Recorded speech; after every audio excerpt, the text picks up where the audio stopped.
హైదరాబాద్లో ఒక షాపింగ్ మాల్లో పనిచేసే ఒక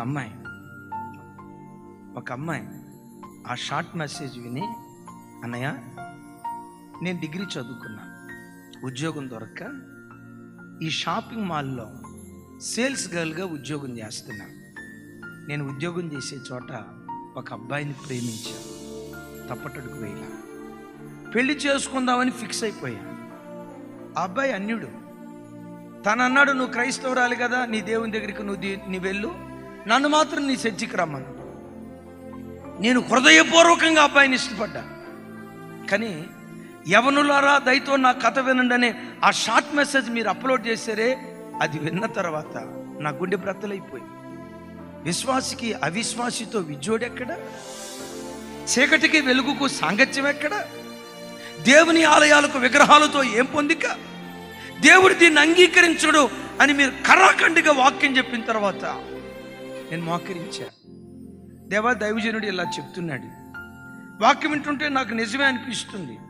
అన్యుల వివాహం చేసుకునే కదా సొలొమోను పాడైపోయింది, అన్యుల చెంత చేరే కదా బలవంతుడిగా పిలువబడిన సంసోను బ్రతుకు నాశనం అయిపోయింది. నా బ్రతుకలా నాశనం కాకుండా 2 సంవత్సరాలు నేను ప్రేమించిన అబ్బాయిని మీ సన్నిధిలో ప్రార్థన చేస్తున్నాను. ఈ రోజుతో పొరపాటున ఆ అన్యుని నేను వివాహం చేసుకుని ఈ మార్గం గుండా వెళ్దాం అనుకున్నాను. దైవ సేవకుడనే దేవుని దూత వాక్యమని కత్తిని పట్టుకొని ఈ మార్గం గుండా వెళ్ళొద్దు అని చెప్పాడు. ఆ వాక్యాన్ని కట్టుబడి ఉంటున్నాను. ఆ అబ్బాయి మీద ఉన్న ఇష్టాన్ని తీసేస్తున్నాను. కానీ నా వల్ల కాదు, ఆ ఇష్టాన్ని నీవే తీసేయాలని ఆ వాక్యం విని బిడ్డ పశ్చాత్తాపడి దేవుని సన్నిధిలో ప్రార్థన చేసుకున్నాను. గత 6 నెలల క్రితం ఒక ప్రాంతానికి వెళ్తే ఒక యవ్వనమ్మాయి నన్ను కలిసింది. కానీ నేను నీతో మాట్లాడాను అన్నయ్య. ఏం మాట్లాడేవరో తల్లి, ఎప్పుడు మాట్లాడావు, ఇదంతా చెప్పింది. ఆ బిడ్డ వైపు చూస్తే ఇప్పుడు వివాహమైనట్టు. ఆ బిడ్డ చెప్తుంది, అన్నయ్య మీ మాటకు లోబడి ఆ అన్యుని వివాహం చేసుకోకుండా దైవ చిత్తానుసారమైన వివాహం నేను చేసుకున్నాను.